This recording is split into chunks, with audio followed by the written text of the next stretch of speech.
Hola, ¿qué tal? Continuamos con el tema Descubre el brillo oculto en tu pareja. En esta ocasión trataremos, Besat Hashem, el tema del enojo. En la clase pasada tratamos el tema del Shalom, la importancia del Shalom y cuánto hay que mantenerla y cuidar el Shalom. Aparentemente el tema del enojo también es como que conectado con Shalom, y es verdad, está conectado con el Shalom. Solo que se puede ver de la siguiente manera. El Shalom, todo lo que hablamos, cuánto vale el Shalom, cuánta verajá depende del Shalom, cuánta la bendición de Hashem depende del Shalom, hablamos lo positivo del tema del Shalom. El enojo es como que tratar el aspecto negativo de cuando no hay Shalom. Y Besat Hashem lo expondremos de la siguiente manera. Antes que nada quiero mostrarles, explicar, resaltar la visión de la Torá acerca del tema del enojo. Escribe el Rambam, el Maimónides, acerca del enojo. Dice así: la persona vino a este mundo no nada más para cumplir mitzvot, sino parte del gran propósito por el cual venimos acá, a este mundo, es para arreglar, enderezar y pulir nuestras cualidades. Y dice el Rambam así, el Maimónides: en todas nuestras cualidades debemos tomar siempre el camino del medio.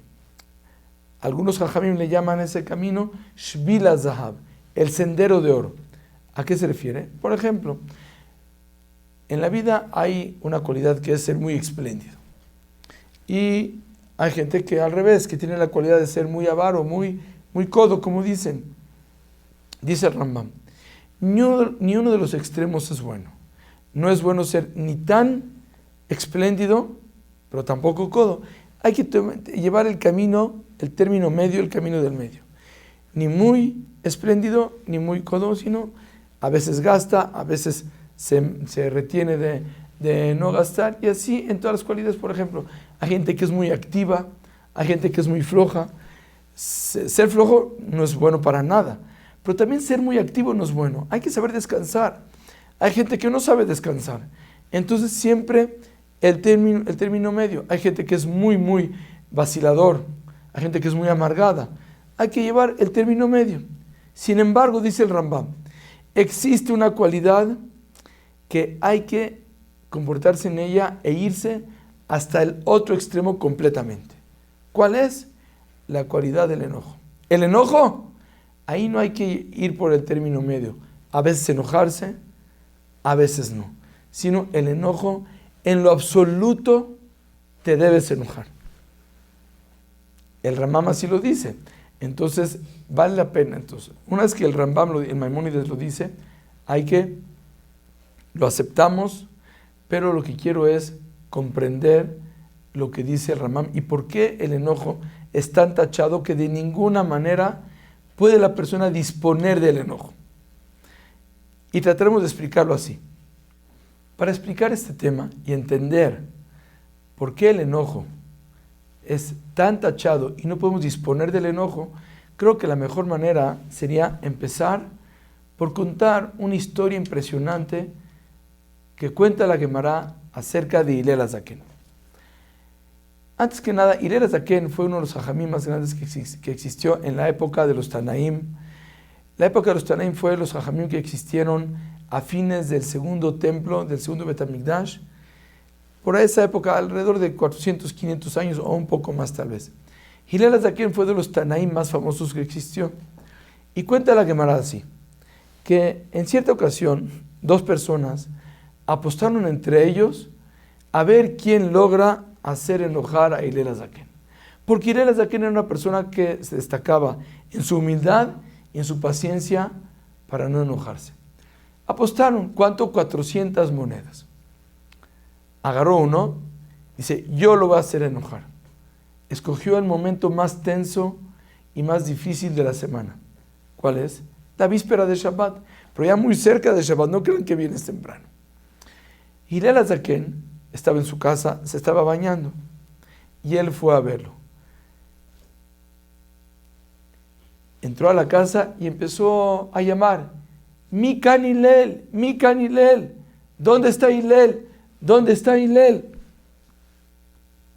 Hillel, cuando escucha, rápido, se salió de la ducha, de la regadera, se puso su bata y fue a escuchar qué es lo que necesitas. Quiero resaltar que bañarse en ese tiempo no era como bañarse hoy en día. Hoy en día la persona se mete a bañar a la regadera y en cuestión de 12, 13 minutos y máximo 15 minutos sale como un novio el día de su boda, enterito, brillante, rasurado, increíble. En ese tiempo no era así. Se bañaban una vez a la semana y con trabajos. Y para bañarse había que planearlo 2-3 horas antes, calentando agua con carbones y pidiéndole a alguien que le ayude, que le eche agua. Cuando yo te diga me echas, no era cualquier cosa tan espontáneo como nosotros nos bañamos. Incluso hay gente que se baña 2 veces al día. Antes era mucho más difícil bañarse y era más planeado. Sin embargo, esta persona llegó el viernes cuando Hillel se estaba preparando para Shabbat, se estaba bañando y llamó, Mikan Hillel, Mikan Hillel, ¿dónde está Hillel? ¿Dónde está Hillel? Hillel inmediatamente escuchó que lo llamaron, se salió de la ducha, no terminó de bañarse, se puso su bata y salió. Dice, ¿quién me llama? Dice, yo lo llamo. Dice, ¿qué necesitas? Dice, tengo una pregunta muy importante que preguntarte. Y le dijo Hillel con estas palabras, Sheal beni Sheal, pregunta hijo, pregunta.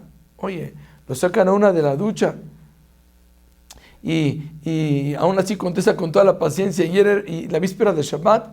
Bueno, pregunta hijo, pregunta. Y preguntó, necesito saber por qué, así dijo, Lama enehem shel tarmudim terutot, quiere decir, ¿por qué los ojos de los chinos están así como rasgados y chiquitos? Necesito saber por qué los ojos de los chinos están así delgaditos. Yo creo que cuando una persona en la víspera de Shabbat, casi ya cerca de Shabbat, lo sacan de la regadera para hacer una pregunta que es muy importante y me preguntan por qué los ojos de los chinos son tan chiquitos, era para ponerle un grito o correrlo de mi casa, ¿qué te pasa? ¿No tienes respeto? Sin embargo, Hillel Azaken contestó, vení, Shelah Gedolah Sha'alta, muy buena pregunta hiciste. Y le contestó, sé porque en las regiones de los chinos hay muchos desiertos y de repente hay tormentas de arena, entonces para que no se les meta la arena a los ojos, Hashem los hizo con los ojos delgaditos, que apenas empieza la tormenta, rápido cierran los ojos y no les puede entrar ni un granito de arena. Si tendrían ojos redondos como los nuestros, entonces podría entrar granitos de arena y nos podría afectar. Él se quedó sorprendido de la respuesta de Hillel. Con qué inteligencia, con qué paciencia. Y agarró, se fue y esperó a que Hillel se regrese a la regadera, a la ducha. Cuando ella se metió a la regadera, a bañarse a la ducha, otra vez dijo, Mikan Hillel, ¿dónde está Hillel? ¿Dónde está Hillel? Hillel escucha, se sale, se pone la bata. Dice, ¿qué pasó, hijo? Dice, tengo una pregunta muy importante que preguntarte. Era para imaginarse, quién sabe qué quiere este tonto preguntarme y quiere hacerme enojar. Agarró Hillel, dice, siéntate. Sheal beni Sheal, pregunta, hijo, pregunta. Le dice, ¿por qué Lama raglehem shel afrikim rehabot? Dice, ¿por qué los africanos tienen pies tan grandes? Tan grandes. Le dijo Hillel, vení, Shelah Gedolah Sha'alta, muy buena pregunta. Y le contestó, ¿sabes por qué? Como viven en lugares de selva y bosque, entonces hay muchos lugares de arenas movedizas. Entonces, gracias a sus pies amplios, es más difícil que se hundan y se pueden salvar más fácil. Como por ejemplo, cuando una persona está esquiando en el agua y se para la lancha, como tiene los esquís, baja más despacito. Igualmente, como tienen pies grandes, entonces se hunden más difícil y se pueden salvar más fácil. Sorprendido, dice, mira nada más, no se enojó, se fue, esperó a que Hillel se meta a la regadera, a la ducha, y llega, Mikan Hillel, ¿dónde está Hillel? ¿Dónde está Hillel? Hillel se sale, se pone la bata y dice, ¿qué pasó? Ya sabía Hillel a lo que venía seguramente. ¿Qué te pasa? Era para golpearlo, deja de molestarme ni escucharlo. Sin embargo, Hillel Azaken dice, Sheal, vení, Sheal, pregunta, hijo, pregunta. Se sienta, dice, ¿por qué Lama Rashehem Shel Babliim Segalgalot? Necesito saber por qué la cabeza de los babilonios es ovalada. Ahora sí era para ponerle una lección, una golpiza a este que deja de molestar. ¿Qué le contestó Hillel, obviamente? Vení, hijo mío, Shelah Gedolah Shalta. Muy buena pregunta hiciste. ¿Sabes por qué? Porque las parteras de los babilonios no son inteligentes. Y cuando ayudan a las madres a sacar al bebé, lo agarran con tosquedad y la cabeza se les ovala. Este quedó sorprendido. Dice, no puede ser. Víspera de Shabbat. Lo saqué 3 veces de la regadera. No se enoja. Agarró y le dijo, ¿tú eres Hillel Azaken, el presidente de Israel? Contestó Hillel, sí.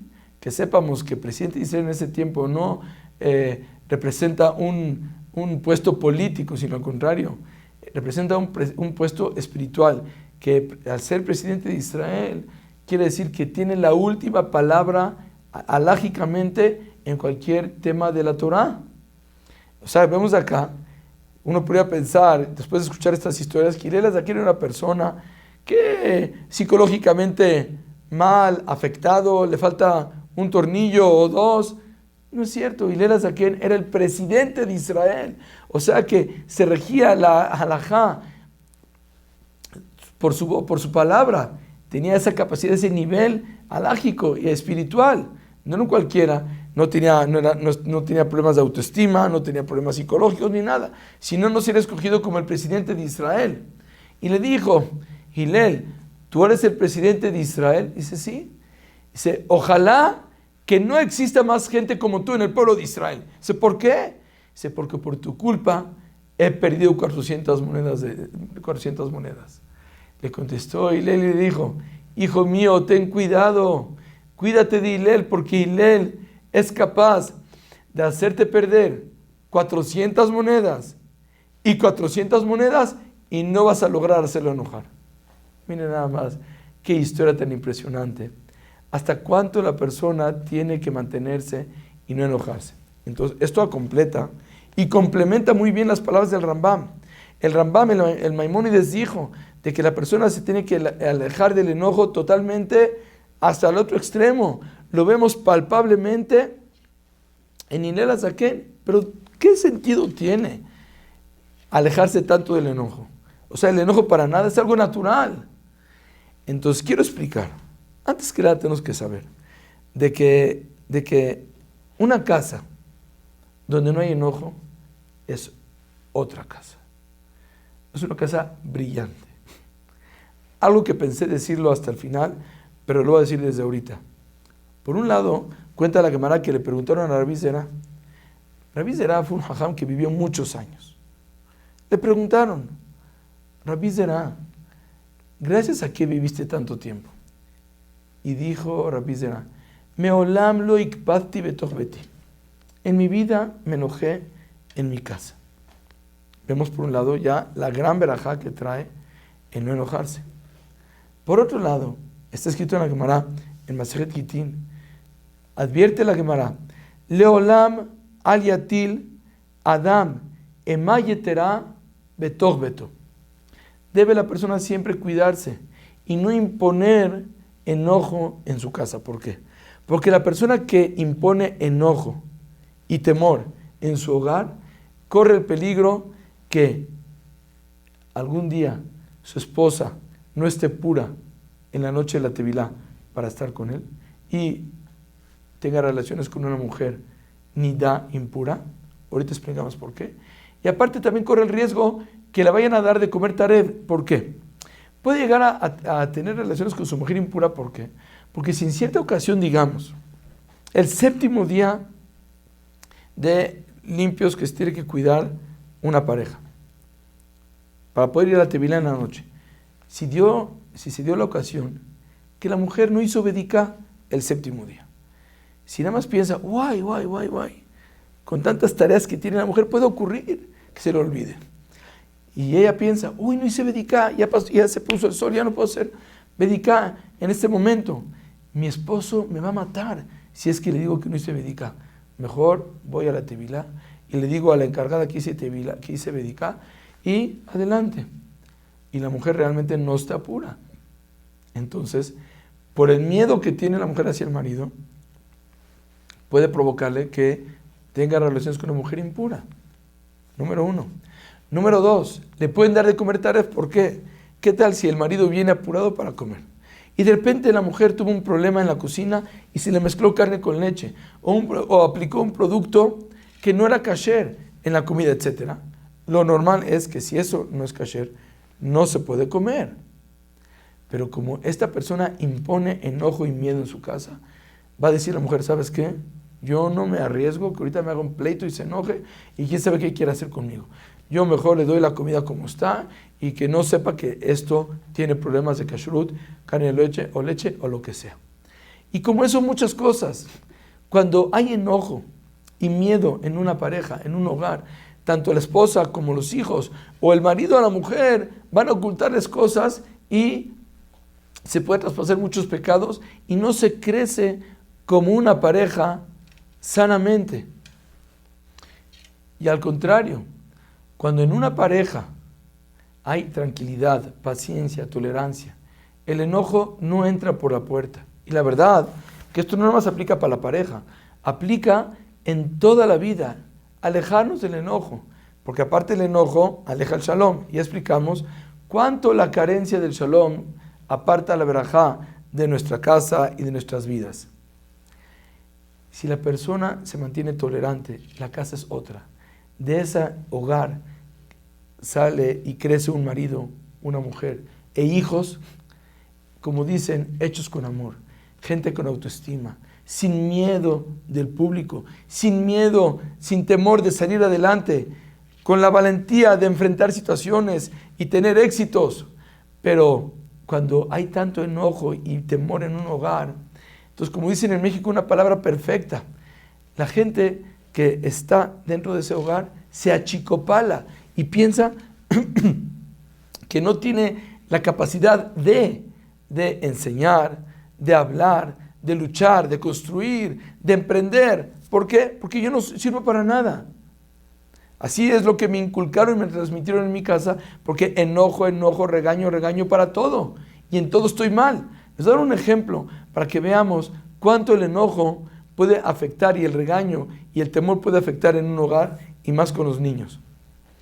Cuentan una vez que en cierta ocasión el padre le dijo a su hijo, hijito, si sacas buenas calificaciones, te voy a llevar de premio al zoológico a que veas a los animales que tanto te gustan y a tu animal preferido, al elefante que tanto deseas conocerlo. ¿De veras, papá? Ya está. Y empezó el niño y se aplicó en la escuela, llegaba temprano, ponía atención y muy emocionado pensando todo el tiempo, día y de noche, que va a llegar el momento que mi papá me va a llevar al zoológico y voy a conocer al elefante que tantas ganas tengo de verlo, ese animal gigante e imponente. Por fin llegó con la boleta y calificaciones de lo mejor. Dijo el padre, hijo, te lo has ganado, te lo mereces, el domingo te llevo al zoológico. Se levantó temprano el hijo, no podía ni dormir toda la noche de la emoción que va a ir al zoológico. Temprano ya está listo, peinadito, vestidito para ir al zoológico. Dicho y hecho, el padre lo lleva en el coche con la mamá, van al zoológico. Y entran al zoológico y empiezan a ver el león y el hipopótamo. Papi, el elefante. Hijito, el elefante está hasta el final, espérate. Y la cebra y el búfalo. Papi, el elefante, con paciencia, hijo. Y la jirafa y el chango. Papi, el elefante. Ok, vamos a hacer el elefante. Y se va acercando hasta que de repente en el último pasillo se logra ver un terreno enorme y ya desde lejos se logra ver cómo está el elefante, moviendo su trompa y levantándose. Está ahí el papá elefante, la madre elefanta y el hijito está ahí y está el hijo que no creía lo que está viendo. Y corre y se para en la barda. Y impresionado, vea cómo el elefante toma su comida con la trompa y come y se echa agua encima. Y la madre también, y encadenados de la pata con un tronco. Y se trata de mover el elefante, mueve el pie, pero la cadena es tan grande y tan fuerte que no puede zafarse. Y el niño impresionado, y ve al elefante, ve al padre, ve a la madre, ve al padre, ve a la madre. Hasta que después de que despertó de su emoción, después de media hora, se acerca y quiere ver al hijito elefante. Se acerca y ve cómo se mueve también, con la trompa y come con la trompa, pero notó algo que le llamó mucho la atención, que el elefante hijito estaba simplemente amarrado a un tronco, pero con un pedazo de estambre. No había ninguna cadena, ningún mecate, ninguna soga. Agarró y sorprendido le preguntó al Señor que los cuida: Señor, no entiendo. Dice, ¿por qué el papá y la madre, el papá elefante y la madre elefante están amarrados con una cadenota y el hijito con un pedazo de estambre? ¿Y por qué no se zafa? ¿Por qué no se rompe? Y le contestó el Señor cuidador de los elefantes: ay, hijo, si te explico. La explicación es tan sencilla. Dice, mira, el padre lo trajimos de África. La madre la trajimos de la India. Y aquí hicimos el shidduch, hicimos aquí el matrimonio. Pero el hijito nació acá. Y desde que nació, aunque ahorita está grandote, pero nació chiquito. ¿Y con qué lo amarramos? Con ese estambre. Y era tan chiquito, tan débil, que no podía romper el estambre. Y así creció amarrado con ese estambre. Y ahora, aunque es un elefante muy grande, y con nada más mover su pie podría romper el estambre, pero él ya se acostumbró y está hecho a la idea que no puede romper ese estambre. Y por eso él ni trata de mover la pierna para romperlo. Es un ejemplo. Pero se dan cuenta de lo que ocurre con niños en una casa que predomina y reina el regaño y el mal humor y el enojo. Todos se achicopalan y piensan, yo en todo me equivoco, yo todo lo hago mal, mejor me cuido y no me muevo ni para acá ni para allá, no emprendo nada ni me atrevo a hacer nada, porque yo soy una persona que solo se equivoca. Todo esto es los perjuicios que pueden provocar la furia, el enojo, la tensión y el temor en un hogar. No hemos terminado, seguimos la próxima clase. Muchas gracias.